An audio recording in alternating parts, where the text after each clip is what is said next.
trees outside my house are beginning to burst forth in their leaves. I guess nobody told them the end of the world was coming.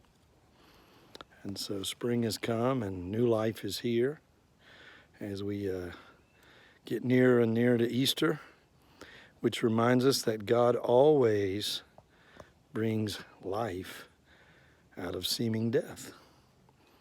And we celebrate the resurrection of Christ every year. That reminds us of that. So, hello, this is Pastor Steve with today's message of hope. And I'm following Stuart's advice from yesterday. I've been having the devotions from the church, so that I did that intentionally so that you all could see that we were there at church and still ministering, still working. But today I'm in my backyard with the trees, the house God made. And so, as Stuart said, we're in his larger sanctuary today. And I take great comfort in my trees as I look at them. The Bible uses the tree as a symbol of rootedness in God. That those who are solidly rooted in God are like trees that put their roots deep into living water, a never-ending stream. And that's who we are. And in these times, we need that rootedness. We see a lot of fear and anxiety around the world and in our culture. Part of that is from rootlessness. People's roots have only gone very shallowly because they put their roots in the things that human beings can produce and do. And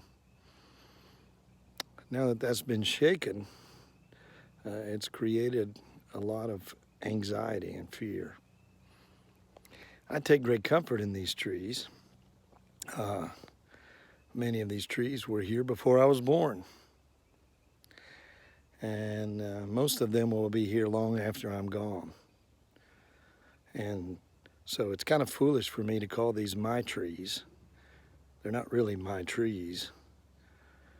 I just get to enjoy them for a while. And I do enjoy my trees. And it reminds me that the importance of us as human beings, and I do think we are special, is not anything that we do in this material world. It's not the life that we have. The trees will be here long after we're gone.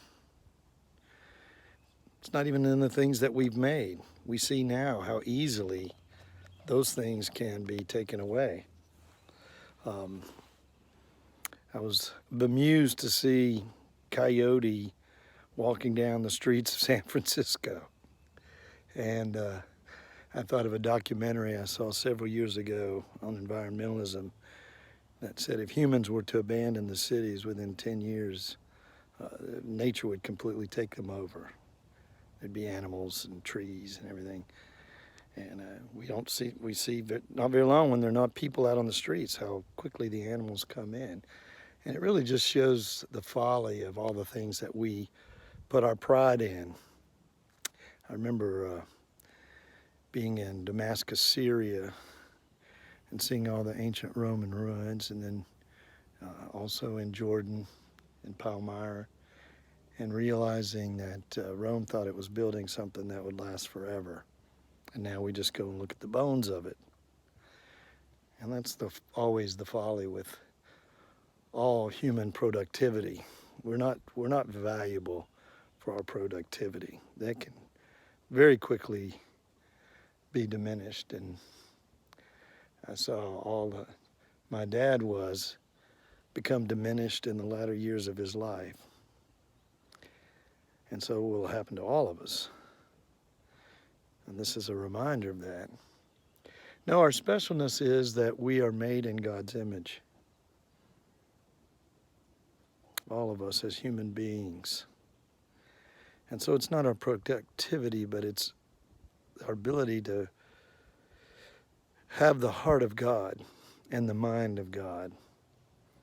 And that's shown best in our compassion, in our mercy. God is merciful. He's just. And so we need to be righteous. But he's also merciful. And mercy triumphs over judgment. And the whole of the law is summed up, the scripture tells us, by loving our neighbor. And so as we see what we put our pride in come to naught in some ways over these next few weeks, this can be a time where the things that are really important about who we are come to the fore. The way we care for each other, the way we reach out to each other, the way we love one another. That's far more important than anything that comes from this material life. And that's what separates us even from the trees, because we can't reach out one to another. I hope you're safe. I know it's a time of great loneliness. I hope these few devotions that we are sending out can be a source not only of comfort to you, but of connection. You're not alone. God is with you. You are very special. You're made in His image. And that is certainly something to celebrate today.